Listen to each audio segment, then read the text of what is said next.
توی چند روز گذشته قیمت VPN چندین برابر شده. VPN هایی که IP هاشون اشتراکیه، امنیت درست حسابی ندارن و از یک سرور به صورت همزمان چند صد نفر دارن استفاده میکنن که خب طبیعتا این باعث میشه که رفته کیفیت VPN بیاد پایینتر و نهایتا بعد چند روز کلا از کار بیفته و کانکت نشه و اون پولی هم که بابت VPN دادی کلا دود میشه میره هوا. خیلی بهتره که توی این شرایط ما به جای اینکه VPN بخریم بیایم یک سرور بخریم و روی سرور خودمون VPN رو اندازی بکنیم. مهمترین مزیتی که این کار داره اینه که همیشه VPNمون IP ثابته و به هیچ عنوان افت کیفیت و افت سرعت رو توی VPNمون تجربه نمی‌کنیم. توی این ویدیو قرار نحوه ساخت سرور VPN با کانکشن اوپن کانکت یا اینی کانکت رو با هم دیگه یاد بگیریم که جزو پرطرفدارترین کانکشن ها هستن و این کانکشن ها به خاطر ارتباط پایداری که با سرور برقرار میکنن برای استریمرها و گیمرها به شدت توصیه میشه. بچه‌ها من قبلا در مورد ساخت VPN ویدیو گذاشتم و اونجا یه سری نکات ابتدایی رو توضیح دادم. دیگه اون نکاتی که تکراری هستن رو اینجا توضیح نمیدم. لطفا شما هم اگر هر جا سوالی براتون پیش اومد برید ویدیوهای قبلی رو ببینید که لینکشون رو داخل دیسکریپشن میذارم. اونا رو ببینید. اگر باز هم سوالتون برطرف نشد، مشکلتون حل نشد، زیر همین ویدیو کامنت بذارید. سعی می‌کنم سوالات مهم رو خیلی سریع جواب بدم. برای شروع کار نیاز داریم یک سرور مجازی لینوکسی با سیستم عامل اوبونتو تهیه بکنیم که خارج از ایران باشه. برای خرید سرور از سایت‌های مختلفی میتونید اقدام بکنید، ولی پیشنهاد من اینه که از این دو تا سایتی که من لینکش رو داخل دیسکریپشن میذارم استفاده بکنید، چون اینا رو تست کردم و مطمئنم که سرورهاشون اوکیه و کار میکنه. اگر هم امکان پرداخت دلاری دارید پیشنهاد میکنم از سایت‌های مثل دیجیتال اوشن یا لینود یا هتسنر خریداری بکنید. سیستم عاملی که برای سرور در نظر میگیریم کمترین میزان ممکن رو برمی‌داریم، یعنی نیازی نیست که ما سخت افزار زیاد قدرتمندی برداریم. همین سیستم عامل پایه‌ای که اکثر سایت‌ها دارن به اندازه چند ده نفر کفایت میکنه و کارمون رو راه میندازه. مراحل خرید و بالا آوردن سرور رو توی ویدیوهای قبلی دیدین. دیگه من این مراحل رو نشون نمیدم. بعد اینکه سرور رو خریداری کردیم با نرم افزار پاتی وارد سرور میشیم. خب یوزرنیمم رو وارد میکنم که عموما یوزرنیمی که سایت‌ها به ما میگن روت هست. پسوردم وارد میکنم و وارد سرور میشم. مثل ویدیوهای قبلی باز من یک فایل متنی اینجا آماده کردم براتون که همه دستورات داخل این فایل قرار گرفته. تنها کاری که باید انجام بدیم اینه که این دستورات رو روی سرور اجرا بکنیم. قبل اینکه بریم سراغ اجرای دستورات لطفاً همین الان ویدیو رو لایک کن، یه کامنت خوشگلم بذار و اگه کانال رو سابسکرایب نکردی حتما دکمه سابسکرایب رو بزن، زنگوله بغلش هم روشن کن که ویدیوهای جدید رو از دست ندی. و اگه تا الان کانال رو سابسکرایب نکردی لطفاً بعد اینکه سابسکرایب کردی یک کلمه انگلیسی مثل اوکی، گود، تانکس توی کامنت ها بنویس که یوتیوب پاکت نکنه، چون خیلی از بچه‌ها که میان سابسکرایب میکنن به خاطر اون بحث تغییر آی پی یوتیوب اینا رو ربات میشناسه و سابسکرایبشون رو پاک میکنه. برای اینکه این اتفاق نیفته یک کامنت انگلیسی برام بذارید. خب بریم سراغ اجرای دستورات. دستور خط اول که میبینید برای زمانی هستش که یوزرنیمی که اینجا ما داریم هر چیزی باشه غیر از روت. اگر روت باشه به این نیازی ندارم. حالا اگر روت باشه اینم وارد بکنم اتفاق خاصی نمیفته، ولی دیگه نیازی بهش نداریم. خب میرم سراغ دستور خط دوم. برای کسایی که نمیدونن برای پیست کردن کد داخل این صفحه اینجا متن رو من کپی میکنم، کنترل C میزنم و اینجا کلیک راست میکنم، کنترل V نمیزنم. بعد اینکه دستور اول اجرا شد دستورات بعدی رو این سه تا خط رو میتونم به صورت همزمان وارد بکنم. هر سه تا رو انتخاب بکنم و بیام اینجا پیست بکنم. اینتر رو که بزنم یه همچین لیستی برای من میاره. حالا فعلا با گزینه‌های پایین کاری نداریم. ما در مرحله اول باید سرویس رو اینستال بکنیم، یعنی نصبش بکنیم. پس عدد 1 رو میزنم اینجا و اینتر میکنم.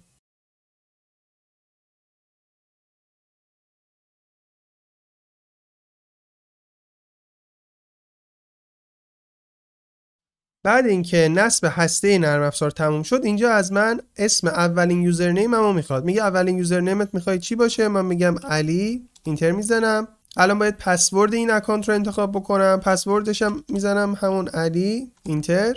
اینجا میگه که میخوای روی ترانسمیشن TCP از چه پورتی استفاده بکنم که مقدار پیشورز یا دیفالت خودش 443 هست که خب این که این پورت رو ما چی بذاریم کاملا بستگی داره به نوع اینترنت ما. اینترنت هایی که من تست کردم پورت 80 روشون خیلی خوب کار میکنه. بقیه پورت ها رو نمیدونم، 443 هم کانکت نشد. پس اینو میذارم روی 80، اینتر میزنم. مورد بعدی هم پورت UDP که از UDP ما استفاده نمیکنیم. اینم حالا میزنم 1194. این زیاد مهم نیست. این دو تا مقدار رو من بعدا میتونم تغییر بدم، یعنی اگر الان 80 زدم کار نکرد میتونم بعدا تغییرش بدم. میگم از کجا. اینم اینتر میکنم. و تمام. این عددهای سبز رنگو که آورد نشون میده که سرور ما به درستی نصب شده و تنها چیزی که نیاز داریم این عددی هستش که پایین نوشته شده. آی پی سرور هست 2 نقطه پورت 80. حالا بعد اینکه سرورمون ران شد میایم خط بعدی رو هم اجرا میکنیم.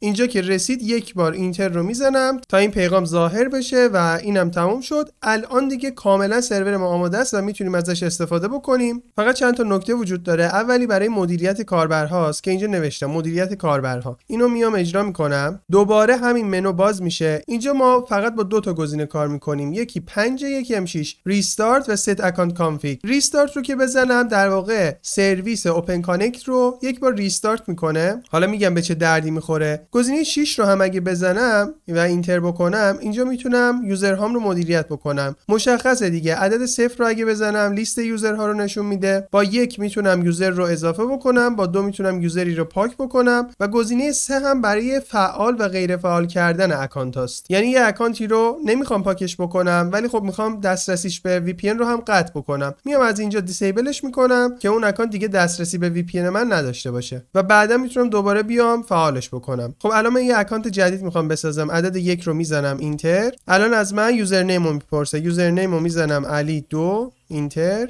پسورد هم همون علی میزنم. تموم شد. اکانت دومم ساخته شد. برای پاک کردنش هم دوباره میتونم بیام این مدیریت کاربرها رو اینجا وارد بکنم، برم سراغ گزینه 6 و اینجا دیلیت یوزر رو بزنم. حالا گاهم پیش میاد ما بعد چند روز یا بلافاصله بعد اینکه سرور رو کانفیگ کردیم میبینیم که روی پورت 80 نمیتونیم کانکت بشیم. در این مواقع باید چیکار بکنیم؟ باید بیایم این تغییر پورتی که اینجا نوشتم رو روی سرور اجرا بکنیم و اینجا میبینید که کلی کد نشون میده. اینجا نوشته TCP پورت. TCP پورت در واقع همون پورتی هستش که ما استفاده میکنیم ازش. با استفاده از جهت‌های دکمه‌های جهت کیبورد میام اینجا این پورت رو پاک میکنم و پورت جدید رو وارد میکنم. برای مثال 443 یا هر پورت دیگه ای رو میتونم اینجا استفاده بکنم. حالا چون من میدونم پورت 80 روی اینترنت هم کار میکنه اینو میذارم بمونه روی 80. حالا بالفرض تغییرش دادم دیگه. الان برای اینکه سیوش بکنم دکمه‌های کنترل X رو میزنم. اینجام نوشته exit کنترل X رو میزنم. میگه میخوای تغییرات رو سیو بکنی. اگه وای رو بزنم سیو میشه. وای رو میزنم و اینتر میکنم.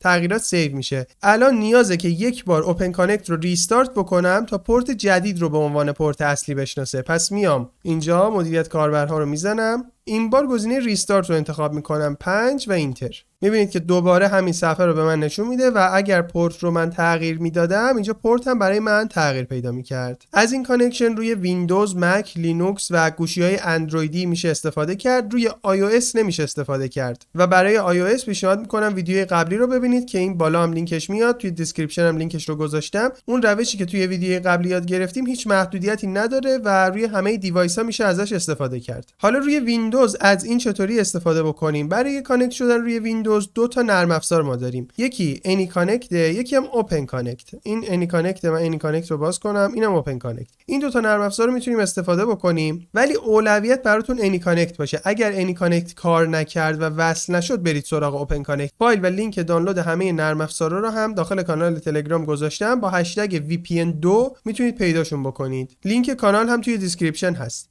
تنها کاری که باید الان انجام بدم اینه که این آدرسی که اینجا نوشته رو سلکت بکنم تا کپی بشه و بیام اینجا پیستش بکنم. به همین راحتی. الان کانکت رو میزنم. یه هشدار به من نشون میده. اینو تاییدش میکنم. یوزرنیممو میزنم و پسوردمو. حالا قبل اینکه اینو کانکت بکنم یه بار اینجا مای آی پی بزنم. خب این آی پی منه که الان روی آی پی ایران هست. اینو میزنم کانکت بشه. اگه بازم همچین پیغامی آورد تاییدش میکنم. کانکت انیوی رو میزنم. و تمام. الان کانکت شد. الان یک بار دیگه اگه این صفحه رو ریفرش بکنم میبینید که آی پی من به آی پی سروری که خریداری کردم تغییر پیدا میکنه. برای تست سرعتم یوتیوب رو باز بکنیم. اینم سرعت لود یوتیوبشه که واقعا عالیه. حالا بریم ببینیم که روی گوشی اندرویدی چطوری کانکت میشه. برای کانکت شدن روی گوشی اندرویدی کافیه که نرم افزار اوپن کانکت رو نصبش بکنم. من فایلش رو داخل کانال تلگرام میذارم. لینکش هم میذارم که بتونید راحت دانلود بکنید. بعد اینکه نرم افزار رو باز کردم از بالا روی به اضافه میزنم و اینجا باید آی پی و پورت سرورم رو وارد بکنم. آی پی سرورم 2 نقطه پورت 80. اوکی رو میزنم. تنها کاری که باید اینجا انجام بدم اینه که اولا میتونم پروفایل نیم رو تغییر بدم به هر چیزی که دوست دارم و مهمترین نکته اینه که میام پایینتر